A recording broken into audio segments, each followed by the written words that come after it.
Une autre fonction globale qui existe, alors qui est eval, et qui va permettre de passer sous forme de chaîne de caractères une portion de code JavaScript à évaluer.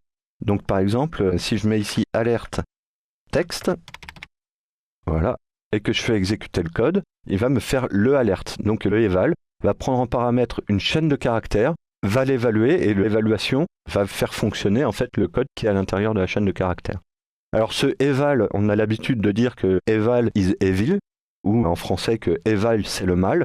Le problème c'est que eval donne un privilège extrêmement important à la chaîne de caractères qu'il prend en paramètre, c'est-à-dire qu'elle est exécutée dans le contexte global du navigateur, et s'il s'avère que son contenu provienne d'entrées malicieuses, comme on dit, c'est-à-dire d'une volonté de nuire d'un utilisateur, ce eval va pouvoir faire évaluer sur votre poste du code qui est susceptible d'être dangereux. D'autre part, eval oblige à relancer l'interpréteur JavaScript, à recompiler le script, et donc oblige à tout un traitement qui est tout à fait inutile. Et donc eval, bon, j'en parle parce que ça existe, mais c'est vraiment à éviter comme la peste. Il n'y a quasiment aucun cas où eval puisse se justifier. Pour certains, ça peut l'être quand on fait encore une fois de l'Ajax, et qu'en Ajax, on demande à transférer les données sous format qu'on appelle JSON. Donc JSON, c'est un JavaScript Object Notation. Parce qu'en Ajax, en fait, tout passe par l'URL, par le protocole HTTP, et donc dans le protocole HTTP, uniquement des chaînes de caractères peuvent transiter. Donc dans le cadre d'Ajax, on peut recevoir du serveur une chaîne de caractères qui va correspondre à un format JSON, mais qu'il va falloir évaluer pour retransformer de chaînes de caractères en véritable objet JavaScript. Et donc beaucoup de gens considèrent que dans ce cas-là, il faut utiliser un eval, alors qu'une solution intermédiaire pourrait être d'insérer une balise script dans laquelle on crée une variable qui prendra comme contenu la chaîne récupérée et qu'on pourra faire évaluer de cette manière. Donc eval, c'est vraiment extrêmement dangereux et particulièrement inutile comme fonction. On en a deux qui vont nous être familières, oui et non. En tout cas, la première va nous être familière. C'est le alert is none. Donc qui va permettre de savoir si une valeur que l'on a rentrée est not a number ou non. Donc si je mets alert is none 5 par exemple, j'ai false puisque 5 est une valeur numérique. Si je mets alert la chaîne de caractères 5, je vais avoir false puisque 5 peut être converti en nombre et donc est un numérique. Si je mets la chaîne de caractères 5b par exemple, là je vais avoir true parce que la chaîne de caractères 5b ne peut pas être convertie en une valeur numérique. Donc là 5b est considéré comme not a number. De la même manière, on a vu qu'il y avait une autre valeur numérique un peu particulière qui était infinity. Donc alert is finite, comme il faudrait le dire, 5 par exemple. Donc là, ça me renvoie bien true. Si je mets is finite, une chaîne de caractères, ça me met false. Une chaîne de caractères est considérée comme non finie. De la même manière, si je mets is finite none, false aussi, parce que none est bien une valeur numérique, une représentation numérique en fait d'une valeur non numérique, mais elle ne rentre pas dans le range qu'on appelle, dans la portée des nombres définis en JavaScript, donc elle n'est pas considérée comme finie. Donc voilà ces deux fonctions qui peuvent être utiles. Et enfin, deux autres qui sont aussi particulièrement utiles, qui vont permettre de transtyper là encore des chaînes de caractères. C'est parsefloat 5 par exemple. Et parsefloat va essayer de transformer le paramètre qui lui est passé en valeur numérique. Donc là, si je fais ça, j'obtiens 5. Si je fais 5,4 par exemple, j'obtiens 5,4. Si je fais la chaîne de caractères 5,4, j'obtiens toujours 5,4.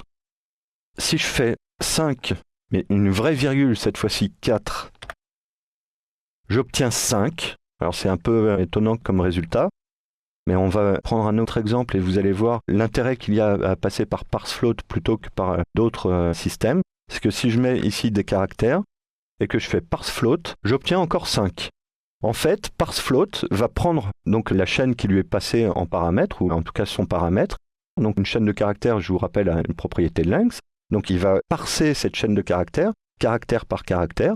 Tant qu'il trouvera des caractères qui correspondent à des valeurs numériques, il va les intégrer dans le résultat à renvoyer. Et au premier caractère non numérique qu'il va trouver, il va arrêter son traitement et renvoyer la valeur qu'il a trouvée. Donc là, dans cette expression-là, 5, il a trouvé que c'était une valeur numérique, donc il va la renvoyer.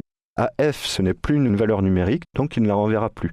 Donc pour vérifier encore ça, si on met 5, donc des lettres plus 6 par exemple, on voit que ça ne renvoie que 5. Donc le deuxième 6, on n'a pas été le chercher, on s'est arrêté à la première valeur non numérique, tout comme tout à l'heure avec 5,4 et non pas 5,4, la virgule ne faisant pas partie des valeurs acceptables pour un réel. Dans ce cas-là, on s'est arrêté à la virgule. Autre précision, du coup, si je fais parsefloat des lettres puis 5, parsefloat ne va pas aller chercher le premier caractère numérique, il va me renvoyer nan, not a number. Donc, dans le même esprit, vous avez la fonction parseInt, qui, elle, va chercher à récupérer non pas un réel, mais un entier. Donc, parseInt 5, par exemple, qui me renvoie 5. Ah, j'avais oublié de faire un copier. ParseInt 5,5, alors cette fois, j'oublie pas de copier-coller, qui me renvoie 5, puisqu'on lui demande un entier. Donc quand il voit une virgule, même si numériquement c'est une valeur acceptable, pour un entier ça ne l'est pas, donc il me renvoie 5,5. CTRL V. De la même manière pour une chaîne de caractères, donc 5,6, il me renvoie 5. Donc j'avais mis 5,6 pour vous montrer que parseInt ne va pas essayer de créer d'arrondi, il va renvoyer vraiment la valeur entière qu'il a trouvée. De la même manière que tout à l'heure, si on veut faire 5 plus des caractères, il va parser la chaîne tant qu'il trouvera des valeurs numériques. À la première qui soit non numérique qu'il trouve, il va arrêter son traitement. Enfin, pour terminer, quelque chose qui peut être un peu déroutant, parseInt prend en fait deux paramètres. Le premier qui est la valeur à traiter et le deuxième qui est la base dans laquelle on veut retourner le résultat. Donc ici, parseInt 9, 10, qui me donnera bien 9. Mais si je mets 8, ici, il me renvoie not a number, puisque 9 n'existe pas en base 8. Si je mets parseInt 1, 2, j'obtiens 140. Donc le deuxième paramètre permet bien de préciser dans quelle base on travaille. En tout cas, on peut intégrer différentes bases pour la conversion et récupérer donc le résultat en valeur décimale. Donc voilà pour les fonctions globales de JavaScript. Elles ne sont pas très nombreuses, donc je vous rappelle. Alors les propriétés globales, ce sont infinity, none et undefined, dont on a déjà parlé précédemment. Et les fonctions globales, vous avez decode URI, encode URI pour encoder ou décoder une URL complète. Decode URI component ou encode URI component pour préciser qu'on veut encoder sur un format d'URL, mais que le paramètre que l'on passe correspond à la valeur entière de ce qu'on veut passer. Donc il faut aussi échapper les caractères comme les points d'interrogation, les égales, les dièses ou les et commerciaux. On a aussi isFinite ou isNone qui permettent de déterminer si le résultat par exemple d'un traitement est fini, donc il appartient à la gamme admissible par JavaScript de valeurs numériques ou non. isNone pour savoir si l'argument passé est un nombre, une valeur représentable sous forme de nombre ou pas. On avait aussi escape, unescape et eval qui sont des anciennes fonctions et qui sont toujours maintenues pour des raisons de rétrocompatibilité, mais qui n'ont plus leur raison d'être actuellement, donc vous pouvez les oublier exactement en même temps que vous en entendez parler.